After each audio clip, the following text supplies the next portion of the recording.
Hello magical beings, welcome or welcome back. If you're new here, my name is Sarah and I am the Woodland Witch. In today's video, I really wanted to talk about how I began practicing witchcraft. I've made videos for many years now regarding witchcraft and being a beginner, getting your own practice going and pursuing your own journey with witchcraft. But I've never really talked about how I got into it personally. It's been quite a while since I have filmed a video. I've been really focused inward and just taking care of myself, taking my time getting back into a routine and getting back into everything. Just with everything that's gone on, I really needed some time to focus on myself and focus on my own healing. I have a little bit of a new setup here. I did get a new camera, so unfortunately my normal mic does not hook up to my camera. I need to get a different adapter for it, so I apologize if the audio in this video is a little wonky. We're working out the kinks and I promise it's going to improve. I just need a new adapter. It feels good to be back and to be filming again. It's definitely been something I missed. So let's get into how I started practicing witchcraft. So I began practicing witchcraft about 4 or 5 years ago. It was definitely not something I was raised on. I was raised primarily Catholic when I was a child, and over the years my parents kind of merged more into Christianity. There were some things about the Catholic Church that they just didn't vibe with. Going to church 3 times a week, going to CCD. When I was a little bit older, my parents really committed to more modern Christianity and still going to church 3 times a week. It was something we were really involved in growing up. I remember when my parents told us we were going to be going to Christian church as opposed to Catholic church, and my mom and dad said we were no longer celebrating Halloween. We couldn't go trick-or-treating anymore. The Easter Bunny wasn't real. Santa wasn't real. It was like a very overwhelming experience, especially for me being the age that I was. It was like everything I knew and believed in just like crumbled in front of my face. But I didn't really ask any questions. We kind of just followed suit. Growing up in the church wasn't necessarily a bad thing for me growing up. I definitely had some of my fondest memories growing up in the church. We had a lot of family friends, a lot of kids my age, and we flourished there. We had so many fun times. So I don't really think negatively about that time of my life, but I do feel that I held on to a lot of trauma in regards to death, dying, perfectionism, imposter syndrome, things like that. Those are things that I just really struggled with because of the Christian faith, and some of the things that are taught and spoken about. And there were a lot of things when I was younger that I just experienced personally, whether it was paranormal or just intuitively within my own self, that I began to question, and it was kind of always just brushed off. I always just had like this weird sense of knowing, and I had a really strong intuition when I was a kid, and I would say and do things that maybe normal kids didn't, and I think that concerned my parents a little bit. One of the things I can remember is that I would used to talk to trees and plants all the time. I was a very imaginative kid, and that concerned my parents a little bit. They did take me to see a child psychologist just to kind of make sure everything was okay. And they said, everything's fine. She's just, doing what she feels drawn to do at that age. But things started to get kind of like a little more intense, where I would have a lot of dreams. I would say things that I really shouldn't have known about, or really had I shouldn't have been able to really comprehend at that age. So I think that's when it became a little bit more concerning, because it was thought of as being like psychic or, things that were not really accepted in the church. So my mother brought it up to the pastor, and they pretty much just kind of switched the terminology and said prophetic gift, to make it a little bit more palatable, I guess. That's just kind of what we called it. I never really thought too much of it. I feel like it was something that my parents stopped giving a lot of attention to, and so I kind of was like pushing it away myself, if that makes sense. Like I just kind of pushed it down, and things would happen here and there where I would just, I don't know, I didn't think anything of it, but I just wouldn't really entertain it, especially in the house that I grew up in. But when I got a little bit older, I was maybe 7, and I remember sitting in our living room of this house that I grew up in, and my mom was on the computer and my dad was sitting in the living room just, you know, kind of doing whatever. And my mom was playing the song Cats in the Cradle. If you don't know this song, it's essentially a song about a dad who is really busy with work, too busy to spend time with his son, and his son is always, you know, trying to spend time with him, and he just never has time for him. Fast forward, the son grows up, the dad's trying to spend time with the son, and the son no longer has time for the dad. So it's a little bit of a sad song. I remember sitting in the living room and I just had this like tunnel vision all of a sudden where I don't know, it was really strange. It was like just this tunnel vision of just this, I don't even know how to explain it really, but it was just like this tunnel vision where everything around me just like wasn't there and all I could see was my dad. I just felt this intense level of like grief and just deep, deep sadness. The way my mother explained it was that I just started sobbing. Like I just started crying and I ran into our dining room and I just sat under the table and was sobbing. I'm obviously very, very young. So of course they ran after me. They're like, what is wrong? Are you okay? What happened? I looked at my mom and I said, I'm not going to have a lot of time with dad. She kind of was like, what do you mean? You know, like just brushed it off, just kind of giggled, you know, like, honey, daddy's going to be around for a really long time. It's okay. You know, just consoling me as a 6-7-year-old kid. So eventually I kind of calmed down and life went on. We just kind of forgot about it. Fast forward 7 years later,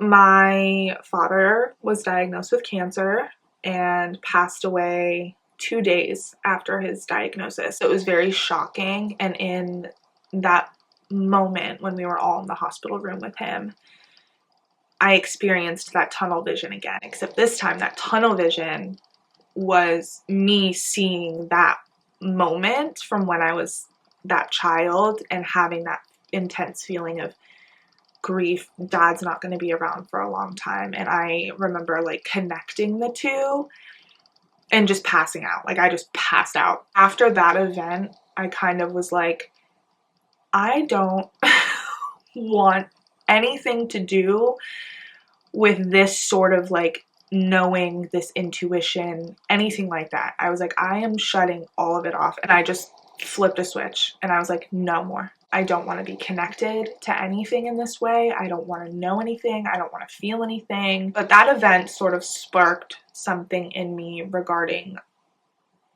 more of the paranormal. I began questioning my faith as a Christian, questioning everything I had been told, questioning what happens when you die, life after death, you know, all of those things I started questioning. I did that for quite a while. I kind of dove into a lot of different paths and consumed a lot of information and still wasn't 100% sure what I really believed or what I felt. So fast forward, my sister gets married. She's a part of this really amazing church and I was in her wedding. So I started connecting with a lot of the people and decided to pick back up on Christianity. A little half-assed, if you ask me. I ended up meeting my husband in the church and, you know, we got married very, very young. I was engaged at 19 and I was married at 20. And I think that did bring about some challenges for us, just in a sense of growing up together, essentially. Neither of us really knew who we were and we were just spent a long time figuring that all out together. My husband and I decided to leave the church and venture off and have our own lives.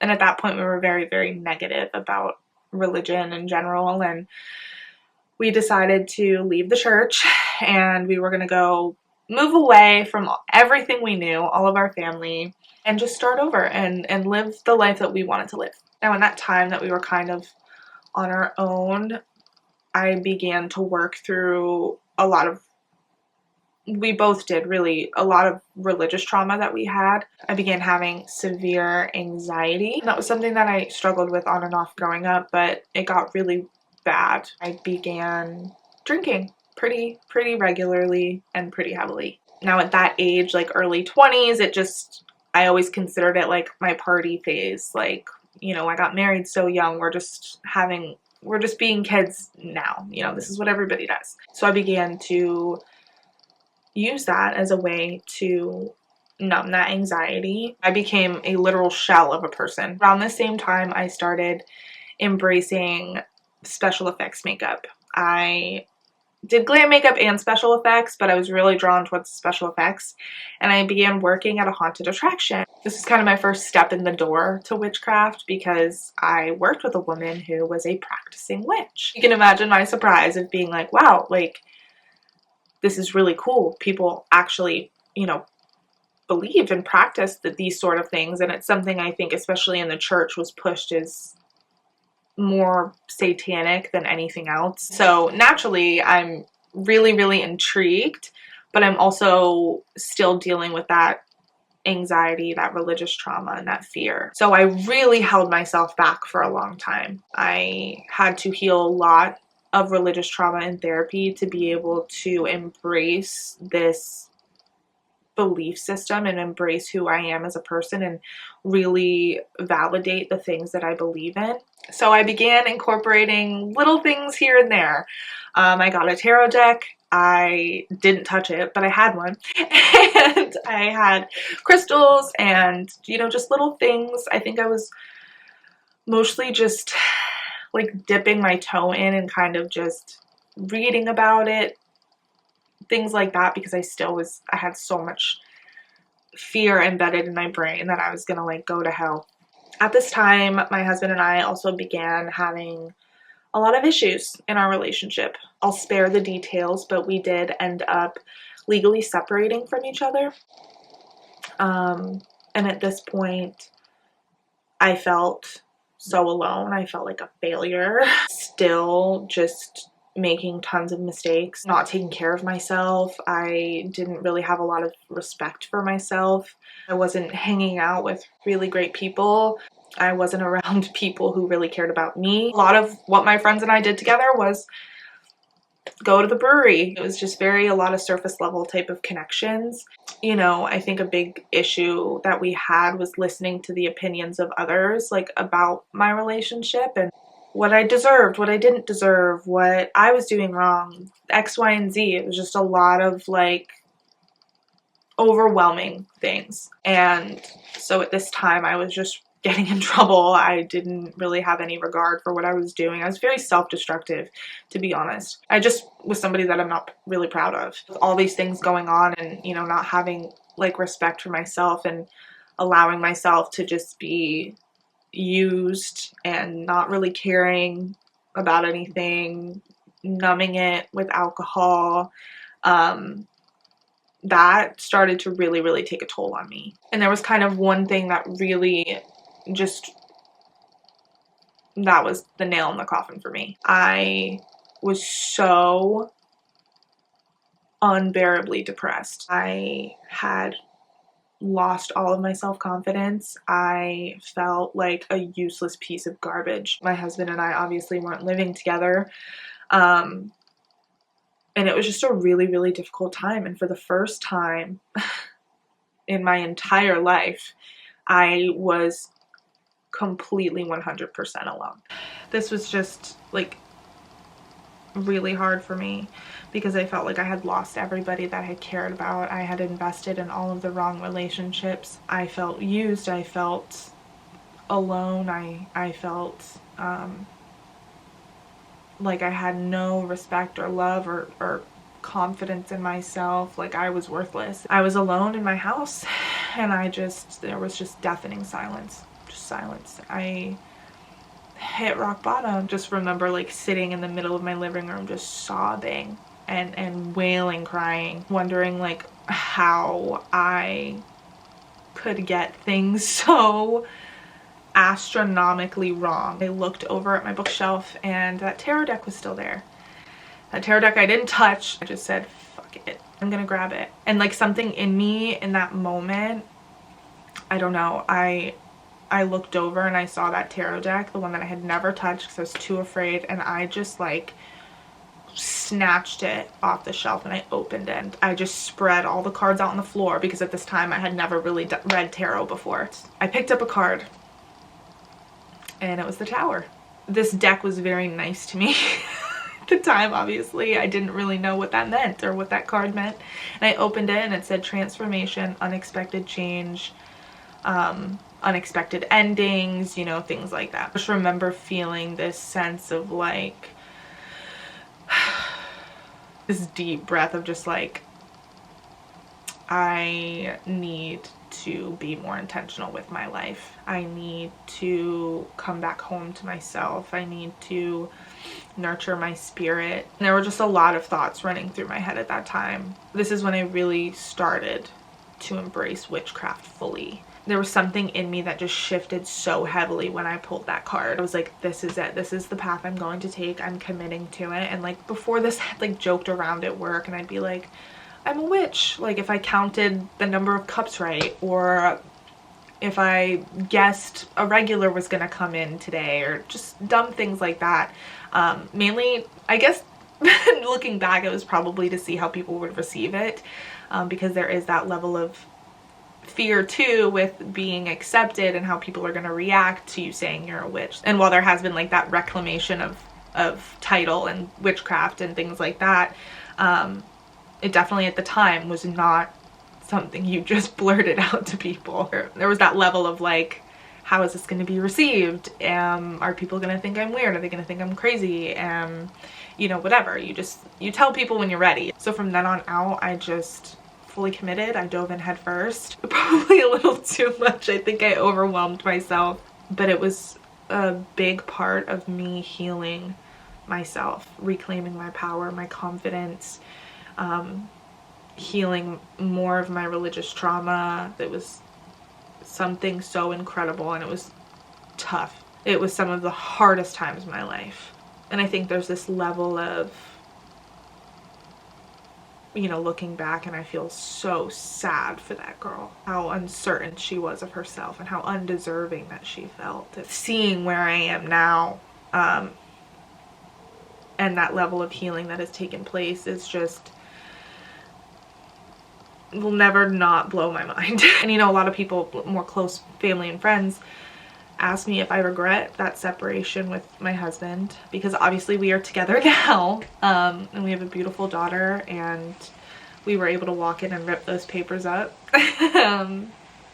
after that amount of healing and, you know, therapy and things that took place.